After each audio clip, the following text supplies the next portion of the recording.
Naisip ko din na papalapit na din kasi yung birthday ko. Ang solusyon ni MJ, offline pag-iipon. Noong August naman, doon ako nag-start, magsabi kay daddy na maggawa siya ng alkansya na gawa sa bamboo.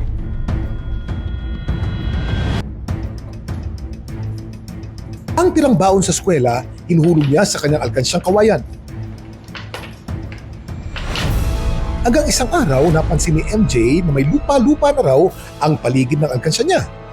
Kaya nung time na nakita ko may alikabok or may lupa sa paligid niya, parang medyo alarming siya sa akin. Siyempre, pera ko yun. Tapos nung pagkabuhat ko ng kanyan, nung kinuha ko yung alkansya, ang bigat. Kaya parang in-expect ko, ang dami. Nang biyakin ni MJ ang alkansyang kawayan, laking gulat niya na ang laman ng pana nito ay sandamakmak na alikabok. Pagka-open ko ng ganyan, mas madami pa yung alikabok, yung anay sa loob, compared sa pera.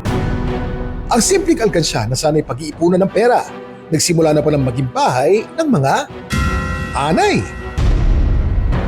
Na-feel ko yung kaba at pag-overthink din na kung ano mangyari sa mga nasa loob. Nasayangan ako syempre sa nangyari sa alkansya ko.